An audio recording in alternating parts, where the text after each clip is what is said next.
Movie ಆರಂಭದಲ್ಲಿ ಒಬ್ಬ America soldier ನನ್ನು ತೋರಿಸುತ್ತಾರೆ. ಅವನ ಹೆಸರು ಮೈಕ್ ಇರುತ್ತದೆ. ಮೈಕ್ ಒಬ್ಬ ಶಾರ್ಪ್ ಶೂಟರ್ ಆಗಿರ್ತಾನೆ. ಅವನ ಜೊತೆಗೆ ಅವನ ಗೆಳೆಯ ಇರ್ತಾನೆ. ಅವನ ಹೆಸರು ಟಾಮಿ ಆಗಿರುತ್ತದೆ. ಇವರಿಬ್ಬರು ಸೇರಿ ಒಂದು ಮಿಷನ್ ಅನ್ನು ಕಂಪ್ಲೀಟ್ ಮಾಡಲು ಮರುಭೂಮಿಯಲ್ಲಿ ಒಬ್ಬ ಟೆರರಿಸ್ಟ್ ನನ್ನು ಶೂಟ್ ಮಾಡಲು ಪ್ಲಾನ್ ಮಾಡಿಕೊಂಡು ಕುಳಿತಿರ್ತಾರೆ. ಯುಎಸ್ ಆರ್ಮಿ ಆ ಟೆರರಿಸ್ಟ್ ನನ್ನು ಎಷ್ಟೋ ವರ್ಷಗಳಿಂದ ಹುಡುಕಾಡ್ತಾ ಇರ್ತಾರೆ. ಸ್ವಲ್ಪ ಸಮಯದ ನಂತರ ಆ ಮರುಭೂಮಿಯಲ್ಲಿ ಒಬ್ಬೊಬ್ಬರಾಗಿ ಡೀಲ್ ಮಾಡಲು ಬರ್ತಾ ಇರ್ತಾರೆ. ಆಗ ಅಲ್ಲಿ ಅವರು ಹುಡುಕಾಡುತ್ತಿರುವ ಟೆರರಿಸ್ಟ್ ಬರ್ತಾನೆ. ಮೈಕ್ ತನ್ನ ಗನ್ನಿನಿಂದ ಟೆರರಿಸ್ಟ್ ನನ್ನು ಶೂಟ್ ಮಾಡ್ತಾ ಇರ್ತಾನೆ. ಅಷ್ಟರಲ್ಲಿ ಟೆರರಿಸ್ಟ್ ನ ಮುಂದೆ ಒಬ್ಬ ವ್ಯಕ್ತಿ ಬರ್ತಾನೆ. ತನ್ನ ಗನ್ ಪಾಯಿಂಟ್ ಅನ್ನು ಮೈಕ್ ಕೆಳಗಡೆ ಮಾಡ್ಕೊಂತಾನೆ. ಆ ವ್ಯಕ್ತಿ ಹಿಂದೆ ಸರಿಯುವುದನ್ನು ಕಾಯ್ತಾ ಕುಳಿತಿರುತ್ತಾನೆ. ಮೈಕ್ ನ ಗನ್ ದುರ್ಬೀನಿಂದ ಸೂರ್ಯನ ಬೆಳಕು ರಿಫ್ಲೆಕ್ಟ್ ಆಗುವುದನ್ನು ಟೆರರಿಸ್ಟಿನ ಕಡೆದ ಒಬ್ಬ ವ್ಯಕ್ತಿ ನೋಡ್ತಾನೆ. ಆಗ ಅವರಿಗೆ ಗೊತ್ತಾಗುತ್ತದೆ ಆ ಕಡೆ ಯಾರು ನಮ್ಮನ್ನು ನೋಡ್ತಾ ಕುಳಿತಿದ್ದಾರೆ ಅಂತ ಅವರಿಗೆ ಗೊತ್ತಾಗುತ್ತದೆ. ಎಲ್ಲಾ ಟೆರರಿಸ್ಟ್ ಗಳು ಮೈಕ್ ಮತ್ತು ಟಾಮಿ ಮೇಲೆ ಫೈರ್ ಮಾಡ್ತಾರೆ. ಈ ಕಡೆಯಿಂದ ಮೈಕ್ ಮತ್ತು ಟಾಮಿನು ಟೆರರಿಸ್ಟ್ ಗಳ ಮೇಲೆ ಫೈರ್ ಮಾಡ್ತಾರೆ. ಟೆರರಿಸ್ಟ್ ಅಲ್ಲಿಂದ ಓಡಿ ಹೋಗ್ತಾನೆ. ಈಗ ಟೆರರಿಸ್ಟ್ ಗಳು ಮೈಕ್ ಮತ್ತು ಟಾಮಿ ಹಿಂದೆ ಬೆನ್ನತ್ತಿ ಹೋಗ್ತಾ ಇರ್ತಾರೆ. ಆಗ ಇವರಿಬ್ಬರು ಸೋಲ್ಜರ್ಸ್ ಗಳು ಒಂದು ದೊಡ್ಡ ವಿಶಾಲವಾದ ಕಲ್ಲಿನ ಹಿಂದೆ ಮುಚ್ಚಿಕೊಳ್ತಾರೆ. ಇವರಿಗೆ ಗೊತ್ತಾಗುತ್ತದೆ ಜಾಸ್ತಿ ಸಮಯದ ತನಕ ನಾವು ಅವರ ಕೈಯಿಂದ ತಪ್ಪಿಸಿಕೊಳ್ಳಲು ಆಗುವುದಿಲ್ಲ. ಇವರ ಹಣೆ ಬರ ಚೆನ್ನಾಗಿರುತ್ತದೆ. ಅಲ್ಲಿ ಮರುಭೂಮಿಯ ಚಂಡು ಮಾರುತ ಇವರ ಕಡೆಗೆ ಬರ್ತಾ ಇರುತ್ತದೆ. ಆಗ ಟೆರರಿಸ್ಟ್ ಗಳು ಅಲ್ಲಿಂದ ಓಡಿ ಹೋಗ್ತಾರೆ. ಮೈಕ್ ಮತ್ತು ಟಾಮಿ ಆ ಚಂಡು ಮಾರುತದಲ್ಲಿ ಸಿಕ್ಕಿಕೊಳ್ತಾರೆ. ಮತ್ತೆ ಯುಎಸ್ ಆರ್ಮಿ ಕಡೆಗೆ ಹೆಲ್ಪ್ ಕೇಳುತ್ತಾರೆ. ಯುಎಸ್ ಆರ್ಮಿ ಹೇಳುತ್ತದೆ, ನೀವು ಇರುವ ಜಾಗದಲ್ಲಿ ವಿಶಾಲವಾದ ಚಂಡು ಮಾರುತಗಳು ಬರ್ತಾ ಇವೆ. ಅಲ್ಲಿ ಹೆಲಿಕಾಪ್ಟರ್ ಬರಲು ಸಾಧ್ಯವಿಲ್ಲ ಅಂತ ಹೇಳ್ತಾರೆ. ಆದ್ದರಿಂದ ಅಲ್ಲಿ ಒಂದು ಹತ್ತಿರದಲ್ಲಿ ಹಳ್ಳಿ ಇರುತ್ತದೆ. ಅಲ್ಲಿಗೆ ನೀವು ಬನ್ನಿ ಅಂತ ಹೇಳ್ತಾರೆ. ಆದರೆ ಒಂದು ಪ್ರಾಬ್ಲಮ್ ಏನೆಂದರೆ ಹತ್ತಿರದಲ್ಲಿರುವ ಹಳ್ಳಿ ತುಂಬಾನೇ ದೂರ ಇರುತ್ತದೆ. ಅಲ್ಲಿಗೆ ಹೋಗ್ಬೇಕಂದ್ರೆ 5 ಗಂಟೆ ಸಮಯ ಬೇಕು. ಆಗ ಚಂಡು ಮಾರುತ ಕಡಿಮೆ ಆಗುತ್ತದೆ. ಅವರು ಹಳ್ಳಿಯ ಕಡೆಗೆ ನಡೀತಾ ಹೋಗ್ತಾ ಇರ್ತಾರೆ. ಸ್ವಲ್ಪ ದೂರ ಹೋದ ನಂತರ ಒಂದು ಪ್ಲೇಟ್ ಹಾರಿ ಬಂದು ಇವರ ಮುಂದೆ ಬೀಳುತ್ತದೆ. ಆ ಪ್ಲೇಟ್ ಮೇಲೆ ಡೇಂಜರ್ ಲೋಗೋ ಇರುತ್ತದೆ. ಮೈಕ್ ಹೇಳ್ತಾನೆ, ನಾವು ಇನ್ನು ಮುಂದೆ ಹೋಗುದು ಬೇಡ ಅಂತ. ನಾರ್ತ್ ಆಫ್ರಿಕಾದಲ್ಲಿ 40 ವರ್ಷಗಳ ಹಿಂದೆ ಯುದ್ಧ ನಡೆದಿತ್ತು. ಆದ್ದರಿಂದ ನಾರ್ತ್ ಆಫ್ರಿಕಾದಲ್ಲಿ ಕೆಲವು ಜಾಗಗಳಲ್ಲಿ ಮೈನ್ಸ್ ಹಾಕಿದ್ದಾರೆ ಅಂತ ಹೇಳ್ತಾನೆ. ಮೈನ್ಸ್ ಅಂದ್ರೆ ಶತ್ರುಗಳನ್ನು ಹೊಡೆಯಲು ಹಾಕುವ ಒಂದು ಉಪಕರಣ. ಇವರು ಇರುವ ಜಾಗ ಕೂಡ ಅದರಲ್ಲಿ ಒಂದು. ಆದರೆ ಟಾಮಿ ಅವನ ಮಾತು ಕೇಳುವುದಿಲ್ಲ. ಟಾಮಿ ಹೇಳ್ತಾನೆ, ಈ ಜಾಗದಿಂದ ನಾವು ಹೋಗುವ ಹಳ್ಳಿ ಬಹಳ ದೂರವಿಲ್ಲ. ಮತ್ತೆ ನಮ್ಮ ಕಡೆಗೆ 2 ಆಪ್ಷನ್ ಇದೆ. ಆ ಹಳ್ಳಿಗೆ ಹೋಗುವುದು ಮತ್ತೊಂದು ಇಲ್ಲೇ ಈ ಮರುಭೂಮಿಯಲ್ಲಿ ನೀರಾಡಿಕೆಯಿಂದ ಸಾಯುವುದು ಅಂತ ಹೇಳ್ತಾನೆ. ಮೈಕನಿಗೆ ಮುಂದೆ ಹೋಗುವುದು ಸ್ವಲ್ಪನೂ ಇಷ್ಟ ಇರುವುದಿಲ್ಲ. ಆದರೆ ಅವನಿಗೆ ಬೇರೆ ಆಪ್ಷನ್ ಇರುವುದಿಲ್ಲ. ಟಾಮಿ ಮೈಕ್ ಅನ್ನು ಬಿಟ್ಟು ಮುಂದೆ ಹೋಗ್ತಾ ಇರ್ತಾನೆ. ಯಾಕೆ ಹೀಗೆ ಮಾಡ್ತಾನಂದ್ರೆ ಇಲ್ಲಿ ಯಾವ ಮೈನ್ಸ್ ಇಲ್ಲ ಅಂತ ಮೈಕನಿಗೆ ಭರವಸೆ ಕೊಡಲು ಹೀಗೆ ಮಾಡ್ತಾನೆ. ಅಷ್ಟರಲ್ಲಿ ಅವನು ನಡೀತಾ ಮೈನಿನ ಮೇಲೆ ಕಾಲಿಡ್ತಾನೆ. ಅಲ್ಲಿ ಜೋರಾಗಿ ಬ್ಲಾಸ್ಟ್ ಆಗುತ್ತದೆ. ಆ ಬ್ಲಾಸ್ಟಿನಲ್ಲಿ ಟಾಮಿ ತನ್ನ 2 ಕಾಲನ್ನು ಕಳೆದುಕೊಳ್ತಾನೆ. ಅವನಿಗೆ ಹೆಲ್ಪ್ ಕೇಳಲು ಮೈಕ್ ಒಂದು ಹೆಜ್ಜೆಯನ್ನು ಮುಂದೆ ಇಡುತ್ತಾನೆ. ಕ್ಲಿಕ್ ಎಂದು ಸೌಂಡ್ ಬರುತ್ತದೆ. ಆಗ ಮೈಕ್ ಗೆ ತಿಳಿದುಕೊಳ್ತಾನೆ, ನಾನು ಕೂಡ ಮೈನ್ ಮೇಲೆ ಕಾಲಿಟ್ಟಿದ್ದೀನಿ ಅಂತ ಮೈಕ್ ಗೊತ್ತಾಗುತ್ತದೆ. ಮೈಕ್ ಕಾಲ್ ಮೇಲೆ ಎತ್ತಿದ್ರೆ ಮೈನ್ ಬ್ಲಾಸ್ಟ್ ಆಗಿ ಅವನ ಬಾಡಿ ಪಾರ್ಟ್ಸ್ ಎಲ್ಲ ಸಿಡಿದು ಹೋಗ್ತವೆ. ಅವನ ಗೆಳೆಯನು ಹೆಲ್ಪ್ ಮಾಡ್ಬೇಕಂತ ಅನ್ಕೊಂಡಿರ್ತಾನೆ. ಆಗ ಮೈಕ್ ಟಾಮಿಗೆ ಹೇಳ್ತಾನೆ, ರೇಡಿಯೋದಲ್ಲಿ ಯುಎಸ್ ಆರ್ಮಿಗೆ ಹೆಲ್ಪ್ ಕೇಳು ಅಂತ ಹೇಳ್ತಾನೆ. ಟಾಮಿ ಎಷ್ಟು ನೋವಾಗ್ತಾ ಇರುತ್ತದೆ. ಟಾಮಿಗೆ ಎಷ್ಟು ನೋವಾಗ್ತಾ ಇದೆ ಅಂದ್ರೆ ಅವನ ದೇಹವನ್ನು ಕಂಟ್ರೋಲ್ ಮಾಡಲು ಅವನಿಗೆ ಆಗ್ತಾ ಇರುವುದಿಲ್ಲ. ಎಲ್ಲದಕ್ಕಿಂತ ಮೊದಲು ಪೇನ್ ಕಿಲ್ಲರ್ ಇಂಜೆಕ್ಷನ್ ಅನ್ನು ತನ್ನ ಬಾಡಿ ಒಳಗೆ ಇಂಜೆಕ್ಟ್ ಮಾಡ್ತಾನೆ. ಇದಾದ ಮೇಲೆ ರೇಡಿಯೋದಲ್ಲಿ ಯುಎಸ್ ಆರ್ಮಿ ಜೊತೆಗೆ ಕಾಂಟ್ಯಾಕ್ಟ್ ಮಾಡಲು ಪ್ರಯತ್ನಿಸುತ್ತಾನೆ. ಆದರೆ ಅವನಿಗೆ ತುಂಬಾ ನೋವಾಗ್ತಾ ಇರುತ್ತದೆ. ಆದ್ದರಿಂದ ಅವನಿಗೆ ಏನು ತಿಳಿಯುವುದಿಲ್ಲ. ಆದ್ದರಿಂದ ಅವನು ಯುಎಸ್ ಆರ್ಮಿ ಜೊತೆಗೆ ಸಂಪರ್ಕ ಮಾಡಲು ಆಗುವುದಿಲ್ಲ. ಮೈಕ್ ನ ಕಡೆಗೆ ಯಾವ ಆಪ್ಷನ್ ಇರುವುದಿಲ್ಲ. ಅವನ ಗೆಳೆಯನನ್ನು ಚಡಿಪಾಡಿಸುವುದನ್ನು ನೋಡಲು ಮೈಕ್ ಆಗುತ್ತಿರುವುದಿಲ್ಲ. ಆದ್ದರಿಂದ ಟಾಮಿಗೆ ಹೇಳ್ತಾನೆ, ಈಗ ನಾನು ಮುಂದೆ ಬರ್ತಾ ಇದ್ದೀನಿ. ಬಹುಶಃ ಇವು ಬಹಳ ಹಳೆಯ ಮೈನ್ಸ್ ಗಳು. ಇವು ಜಂಗ್ ಹರಿಯ ಬ್ಲಾಸ್ಟ್ ಆಗದೇನೆ ಇರಬಹುದು ಅಂತ ಮುಂದೆ ಹೋಗ್ತಾ ಇರ್ತಾನೆ. ಆಗ ಟಾಮಿಗೆ ಒಂಚೂರು ಇಷ್ಟ ಇರುವುದಿಲ್ಲ ಅವನ ಗೆಳೆಯ ಮುಂದೆ ಬರುವುದು. ಅವನಿಗೋಸ್ಕರ ಅವನ ಪ್ರಾಣವನ್ನು ಕೊಡುವುದು ಅಂತ ತನ್ನ ಬ್ಯಾಗಿನಿಂದ ತನ್ನ ಗನ್ನನ್ನು ತೆಗೆದು ಕೊನೆ ಮಾತು ಮೈಕ್ಗೆ ಹೇಳ್ತಾನೆ, ನೀನು ನಿನ್ನ ಜೀವನದಲ್ಲಿ ಮುಂದೆ ಸಾಗುತ್ತಿರುವಂತ ತನಗೆ ಶೂಟ್ ಮಾಡ್ಕೊಂತಾನೆ. ಆಗ ಆ ಜಾಗದಲ್ಲಿ ಮೈಕ್ ಒಬ್ಬನೇ ಸಿಲುಕಿಕೊಂಡಿರ್ತಾನೆ. ಅವನಿಗೆ ಏನ್ ಮಾಡ್ಬೇಕಂತ ಅನ್ನುವುದು ತಿಳಿತಾ ಇರುವುದಿಲ್ಲ. ಎಲ್ಲದಕ್ಕಿಂತ ಮೊದಲು ಅವನನ್ನು ಶಾಂತಪಡಿಸುತ್ತಾನೆ. ಆಗ ಒಂದು ಕೊಡಲೆ ಹಗ್ಗವನ್ನು ಕಟ್ಟಿ ಅವನ ಗೆಳೆಯನ ಬ್ಯಾಗನನ್ನು ತನ್ನ ಬಳಿಗೆ ಜಗ್ಗಿಕೊಳ್ತಾನೆ. ಆ ಬ್ಯಾಗ್ ನಲ್ಲಿ ರೇಡಿಯೋ ಇರುತ್ತದೆ. ಆಗ ಅವನಿಗೆ ಗೊತ್ತಾಗುತ್ತದೆ ಅದರ ಬ್ಯಾಟರಿ ಲೋ ಆಗಿರುತ್ತದೆ. ಆ ರೇಡಿಯೋ ಇನ್ನೊಂದು ಬ್ಯಾಟರಿ ಟಾಮಿ ಜೇಬಿನಲ್ಲಿ ಇರುತ್ತದೆ. ಮೈಕ್ ಸೋಲಾರ್ ಪ್ಯಾನಲ್ ಗಳಿಂದ ರೇಡಿಯೋ ಬ್ಯಾಟರಿಯನ್ನು ಚಾರ್ಜ್ ಮಾಡುತ್ತಾನೆ. ಇದಾದ ಮೇಲೆ ತನ್ನ ಬೇಸ್ ಮೇಲೆ ಕಾಲ್ ಮಾಡ್ತಾನೆ. ಆಗಿರುವ ಸಿಚುವೇಶನ್ ಅವರಿಗೆ ಹೇಳ್ತಾನೆ. ಮತ್ತೆ ಹೇಳ್ತಾನೆ, ನನಗೆ ಹೆಲ್ಪ್ ಬೇಕು ಅಂತ. ನನ್ನ ಗೆಳೆಯ ಈ ಮಿಷನ್ ನಲ್ಲಿ ಮರಣ ಹೊಂದಿದ್ದಾನೆ ಅಂತ ಹೇಳ್ತಾನೆ. ಆಗ ಅವರ ಸೀನಿಯರ್ ಹೇಳ್ತಾನೆ, ನೀ ಯಾವ ಪ್ಲೇಸ್ ನಲ್ಲಿ ಇದೆಯಾ ಆ ಜಾಗಕ್ಕೆ ದೊಡ್ಡ ದೊಡ್ಡ ಚಂಡು ಮಾರುತಗಳು ಬರ್ತಾ ಇದಾವೆ. ಆದ್ದರಿಂದ ಹೆಲಿಕಾಪ್ಟರ್ಸ್ ಗಳು ಅಲ್ಲಿಗೆ ಬರಲು ಸಾಧ್ಯವಿಲ್ಲ ಅಂತ ಹೇಳ್ತಾನೆ. ಮತ್ತೆ ಹೇಳ್ತಾನೆ, ಅವರು ಅಲ್ಲಿಗೆ ಬರಲು 2 ದಿನ ಬೇಕು ಅಂತ ಹೇಳ್ತಾನೆ. ಅಂದ್ರೆ ಮೈಕ್ ಆ ಜಾಗದಲ್ಲಿ 2 ದಿನ ಕಾಲ ಕಳಿಬೇಕು. ಮೈಕ್ ತನ್ನ ಗೆಳೆಯನ ಸಾವನ್ನು ಅವನನ್ನು ನೋಡಿ ತುಂಬಾನೇ ಹತಾಶನಾಗಿರ್ತಾನೆ. ಏನಾದ್ರೂ ಮಾಡಿ ಆ ಜಾಗದಿಂದ ಹೋಗಬೇಕು ಅಂತ ಅಂದುಕೊಂಡಿರ್ತಾನೆ. ಅಷ್ಟರ ನಡುವೆ ಒಂದು ದೊಡ್ಡ ವಿಶಾಲವಾದ ಚಂಡು ಮಾರುತ ಅವನ ಕಡೆಗೆ ಬರ್ತಾ ಇರುತ್ತದೆ. ಆಗ ಅವನು ಗನ್ನನ್ನು ನೆಲಕ್ಕೆ ಸಿಲುಕಿಸಿ ಗಟ್ಟಿಯಾಗಿ ಹಿಡಿದುಕೊಳ್ತಾನೆ. ಯಾಕೆ ಹೀಗೆ ಮಾಡ್ತಾನಂದ್ರೆ ಆ ಬಿರುಗಾಳಿಯಿಂದ ಅಳಗಾಡಬಾರದು ಅಂತ ಹೀಗೆ ಮಾಡ್ತಾನೆ. ಚಂಡು ಮಾರುತ ಎಷ್ಟು ಸ್ಪೀಡ್ ಇರುತ್ತದೆ ಅಂದ್ರೆ ಮನುಷ್ಯರನ್ನು ಒಂದು ಜಾಗದಿಂದ ಇನ್ನೊಂದು ಜಾಗಕ್ಕೆ ಬೀಸಾಡುತ್ತದೆ. ಚಂಡು ಮಾರುತ ಬಿರುಗಾಳಿ ಮೈ ಕಡೆಗೆ ಬರುತ್ತದೆ. ಮೈ ತನ್ನ ಮುಖಕ್ಕೆ ಒಂದು ಬಟೆಯನ್ನು ಕಟ್ಟಿಕೊಂಡು ಕಣ್ಣು ಮುಚ್ಚಿ ಗನ್ನನ್ನು ಗಟ್ಟಿಯಾಗಿ ಹಿಡಿದುಕೊಂಡು ಬಗ್ಗಿ ಕೂತಿರುತ್ತಾನೆ. ಆದ್ದರಿಂದ ಅವನಿಗೆ ಏನು ಆಗುವುದಿಲ್ಲ. ಆಗ ಬಿರುಗಾಳಿ ಅವನನ್ನು ಬಿಟ್ಟು ದೂರ ಹೋಗುತ್ತದೆ. ಅವನು ಕಣ್ಣು ತೆರೆದು ನೋಡ್ತಾನೆ. ಅವನ ಗೆಳೆಯನ ಡೆಡ್ ಬಾಡಿ ಅವನ ಕಡೆಗೆ ಬಂದಿರುತ್ತದೆ. ಟಾಮಿ ಜೇಬಿನಿಂದ ರೇಡಿಯೋ ಬ್ಯಾಟರಿಯನ್ನು ತೆಗೆದುಕೊಳ್ತಾನೆ. ಇಲ್ಲಿ ಇವನ ಹಣೆ ಬರ ಸ್ವಲ್ಪನೂ ಚೆನ್ನಾಗಿರುವುದಿಲ್ಲ. ಯಾಕೆಂದ್ರೆ ಅವನ ರೇಡಿಯೋ ಅವನಿಂದ ದೂರ ಹೋಗಿರುತ್ತದೆ. ಆ ಬ್ಯಾಟರಿ ಅವನ ಯಾವ ಕೆಲಸಕ್ಕೂ ಉಪಯೋಗ ಆಗುವುದಿಲ್ಲ. ಮತ್ತೆ ಆಗ ಅವನು ಕುಡಿಯಲು ನೀರು ಕೂಡ ಖಾಲಿಯಾಗುತ್ತವೆ. ಮೈಕನಿಗೆ ನಿರಾಡಿಕೆ ಆಗುತ್ತದೆ ಮತ್ತು ಹಸಿವು ಕೂಡ ಆಗಿರುತ್ತದೆ. ಅವನು 2 ದಿನ ಆ ರೇಗಿಸ್ತಾನದಲ್ಲಿ ಸಮಯ ಕಳೆಯಬೇಕು. ಹೇಗೆ ಕಾಲ ಕಳೀತಾ ಹೋಗ್ತಾನೆ ಹಾಗೆ ಅವನ ಪೇಷನ್ಸ್, ಅವನ ಕಂಟ್ರೋಲ್ ತಪ್ಪುತ್ತಾ ಹೋಗುತ್ತದೆ. ಆಗ ಅವನ ಗನ್ನನ್ನು ತೆಗೆದು ಆಕಾಶದ ಕಡೆಗೆ ಫೈರ್ ಮಾಡ್ತಾನೆ. ಹೆಲ್ಪ್ ಗೋಸ್ಕರ ಕೂಗಾಡ್ತಾನೆ, ಚೀರಾಡ್ತಾನೆ. ಅಷ್ಟು ಮಾಡಿದ್ರೂನು ಅಲ್ಲಿ ಅವನಿಗೆ ಯಾರು ಕಾಣಿಸುವುದಿಲ್ಲ.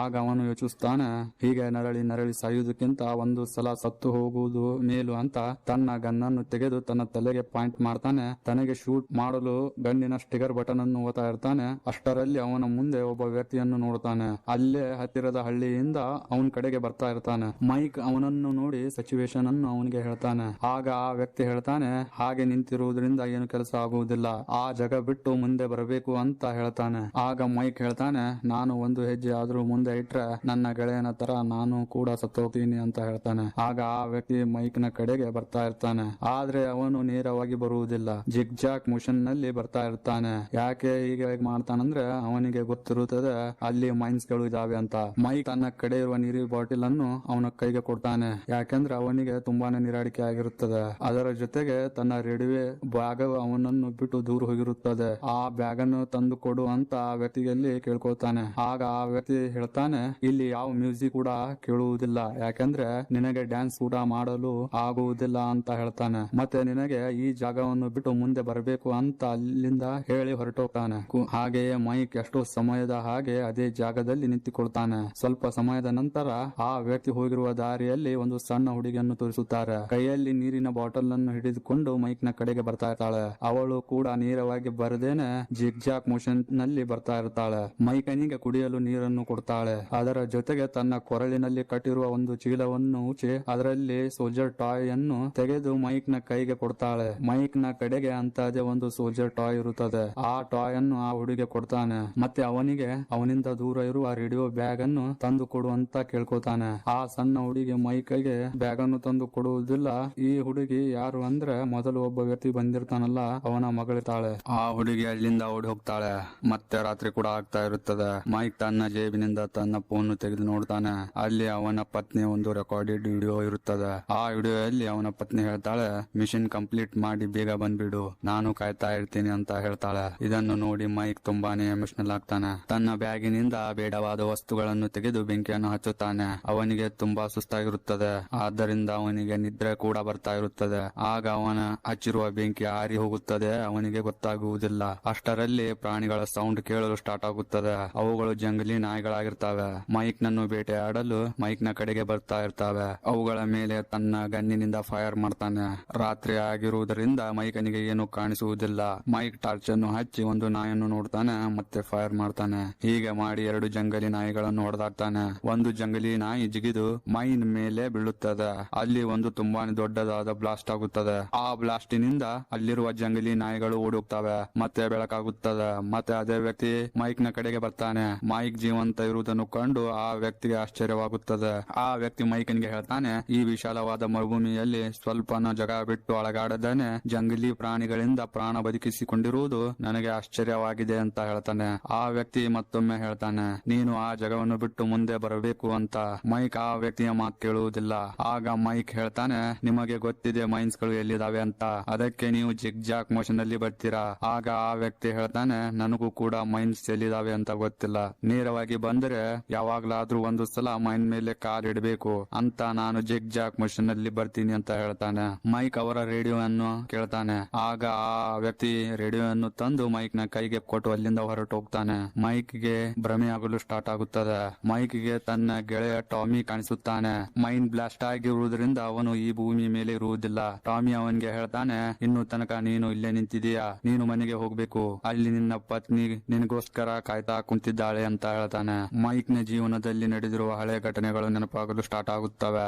ಅವನು ಅವನ ಪತ್ನಿಯ ಜೊತೆಗೆ ಸ್ವಲ್ಪನೂ ಚೆನ್ನಾಗಿ ನಡೆದುಕೊಂಡಿರುವುದಿಲ್ಲ. ಅವಳಿಗೆ ಹೊಡೆಯುತ್ತಾನೆ ಮತ್ತೆ ಟಾರ್ಚರ್ ಮಾಡ್ತಾ ಇರ್ತಾನೆ. ಮತ್ತೆ ರಾತ್ರಿ ಆಗುತ್ತದೆ. ಮತ್ತೆ ಅವೇ ಜಂಗಲಿ ನಾಯಿಗಳು ಮತ್ತೆ ಅದೇ ಜಾಗಕ್ಕೆ ಬರ್ತವೆ. ಈ ಸಲ ಮೈಕ್ ನ ಮೇಲೆ ಅಟ್ಯಾಕ್ ಮಾಡ್ತವೆ. ಈ ರಾತ್ರಿ ಮೈಕ್ ಬೆಳಿಗ್ಗೆ ಅರಿಯುವ ತನಕ ಆ ನಾಯಿಯನ್ನು ಹೊಡೆದಾಟ ಇರ್ತಾನೆ. ಬೆಳಕಾದ ಮೇಲೆ ಮೈಕ್ ತನ್ನ ವಾಚ್ ಅನ್ನು ನೋಡ್ತಾನೆ. ಅವನ ಕಡೆಗೆ ಹೆಲ್ಪ್ ಬರಲು ಇನ್ನೂ 7 ತಾಸು ಬಾಕಿ ಇರುತ್ತದೆ. ಅಂದ್ರೆ ಮೈಕ್ ಆ ಮರುಭೂಮಿಯಲ್ಲಿ ಇನ್ನೂ 7 ತಾಸು ಸಮಯ ಕಳೆಯಬೇಕು. ಈಗ ಮೈಕ್ 45 ಗಂಟೆಗಳ ಕಾಲ ಆ ಮರುಭೂಮಿಯಲ್ಲಿ ಸಿಲುಕಿಕೊಂಡಿದ್ದಾನೆ. ಮತ್ತೆ ಆ ಜಾಗವನ್ನು ಬಿಟ್ಟು ಅಲುಗಾಡಿಲ್ಲ. ಇಷ್ಟು ಆದ ಮೇಲೆ ಮೈಕ್ ನ ರೇಡಿಯೋಗೆ ಅವನ ಸೀನಿಯರ್ ಕಾಲ್ ಬರುತ್ತದೆ.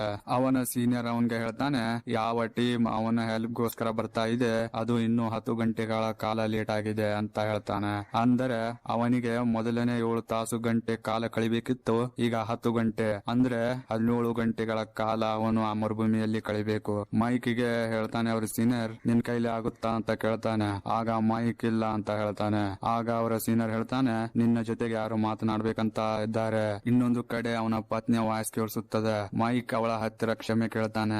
ಮೈಕ್ ಹೇಳ್ತಾನೆ, ನಾನು ಇಲ್ಲಿ ಬರಬಾರ್ದಾಗಿತ್ತು, ನಿನ್ನ ಜೊತೆಲಿ ಇರಬೇಕಾಗಿತ್ತು ಅಂತ ಹೇಳ್ತಾನೆ. ಮತ್ತೆ ಹೇಳ್ತಾನೆ, ನಿನಗೆ ಕೊಟ್ಟಿರುವ ಮಾತನ್ನು ನನಗೆ ನಿಭಾಯಿಸಲು ಆಗ್ಲಿಲ್ಲ ಅಂತ ಹೇಳ್ತಾನೆ. ಮೈಕ್ಗೆ ಮತ್ತೆ ಭ್ರಮೆ ಆಗಲು ಸ್ಟಾರ್ಟ್ ಆಗುತ್ತದೆ. ಮೈಕ್ ತನ್ನ ಪತ್ನಿ ಸೋಫಾದ ಮೇಲೆ ಕೂತ ಹಾಗೆ ಕಾಣಿಸುತ್ತದೆ. ಇದು ಅವನ ಭ್ರಮೆ ಆಗಿರುತ್ತದೆ. ಆಗ ಅವನು ಕೈ ಮುಂದೆ ಮಾಡಿ ಅವಳನ್ನು ಟಚ್ ಮಾಡಲು ನೋಡ್ತಾನೆ. ಮೈಕ್ ಆ ಮರುಭೂಮಿಯಲ್ಲಿ ಊಟ ನೀರು ಇಲ್ಲದೆ 2 ದಿನ ಕಾಲ ಕಳೆದು ತುಂಬಾನೇ ವೀಕ್ ಆಗಿರ್ತಾನೆ. ಅವನಿಗೆ ಚಕ್ರ ಬಂದು ಬೀಳ್ತಾ ಇರ್ತಾನೆ. ಅಷ್ಟರಲ್ಲಿ ಮೊದಲು ಬಂದಿದ್ನಲ್ಲ ಆ ವ್ಯಕ್ತಿ ಅವನನ್ನು ಹಿಡಿದುಕೋತಾನೆ.